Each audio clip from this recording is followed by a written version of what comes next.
मोड फुटलेल्या धान्याची सातळ बनवायची आहे।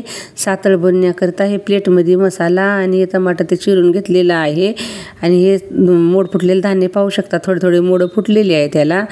आणि हे मसाला घेतलेला होता मी, हे तेल, लसूण अद्रकचं पेस्ट, मोहरी, जिरं, काळा मसाला आणि लाल तिखट, हळद अर्धा चमचा, 1 टमाटर, कढीपत्ता, कोथिंबीर, 2 कांदे बारीक बारीक चिरून घेतले होते आणि गॅसवर गरम पाणी ठेवलं होतं। मटकं गरम करायला ठेवलेलं आहे मी, तुम्ही पाहू शकता। हे असं गरम करायला ठेवलं होतं मी डब्यामध्ये आणि आता हे पाणी गरम व्हायले, तर मटकं पण गरम व्हायले।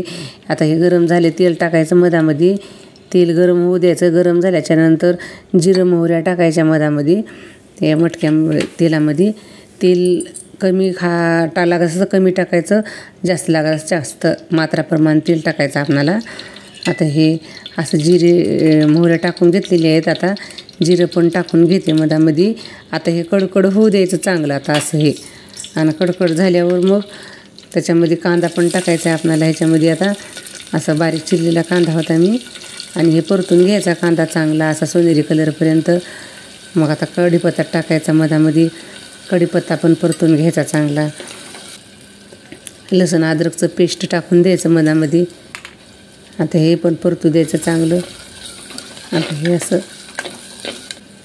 मग हळद टाकून घ्यायची अर्धा चमचा काढलेली, सगळं प्लेटमध्ये काढून घेतलं नाही, हेच पटपट टाकता येते आपल्याला सगळं मात्राप्रमाणे। एवढ्या ह्याला मटकीला एवढं सगळं परफेक्ट मसाला काढून घेतला होता आणि टेस्टी पण झाली होती म्हणजे मटकी। आता हे असं लाल तिखट काढून घेतलेलं होतं मी 1.5 चमच्याने। आता हे असं लाल तिखट टाकलं की लगेच टमाटे टाकावं लागतात, हे करपते ना मग तिखट। काळा मसाला पण टाकून घेतलेला आहे मी आता टमाटर टाकून घेते लगेच। मटक्यामध्ये तर करपणार नाही, तरी पण तुम्हाला सांगते असे। आता टमाटे एकच टमाटर, जास्त आंबट पाहिजे नव्हतं मला, म्हणून एकच टमाटर टाकलं होतं। आता हे असं परतून घ्यायचं, टमाटर गाळ झालेलं आहे आता, हे तुम्ही पाहू शकता। मग आता हे गरम पाणी ठेवलेलं आहे इकडे आता, आणि आता ह्याच्यात सातळ टाकायचे आपल्याला भिजू घातलेले। थोडे थोडे मोड फुटले होते, जास्त पण मोड फुटतात, पण सीझनमध्ये ज्या सीझनमध्ये किती मोड फुटणार तेच असते त्याचं मेन तर। आता हे असं मटक्यामध्ये परतून घ्यायले मी। आता हे असं मटक्यातली सातळ खूप छान लागते। ह्याच्यामध्ये मटकी, मूग आणि हरभरे हे भिजू घातलेले होते, 6 तास भिजू घालायचे आणि थोडं पतेल्यामध्ये पाणी ठेवून चाळणीवर हे करायचं, असं मीठ टाकून घ्यायचं स्वादानुसार। रात्री झोपायच्या अगोदर ठेवायचे आणि सकाळी नाश्त्याला बनवायची सातळ। खूप टेस्टी लागते ही सातळ अशी, आणि डोळ्याला पण आपल्याला छान दिसते ह्याच्याने, रोशनी डोळ्याची वाढते ह्याच्याने चांगली। आता हे पाणी गरम टाकलेलं आहे मी, आता ह्याच्यामध्ये गरम लागल तसं टाकून घ्यायचं, जास्त पण टाकायचं नाही, का तर मोकळीच करायची ना आपल्याला सातळ। तर हे 1 गिलास टाकलं होतं मी पाणी ठेवलेलं। आता हे कोथिंबीर टाकून वरून घेते याच्यावर, शिजल्यावर पण टाकू शकता आणखीन कोथिंबीर थोडी, बाजूला काढून ठेवलेली आहे मी तशी तर। आणि कांदा पण टाकणार आहे वरून सजावटसाठी आणखीन ह्याच्या।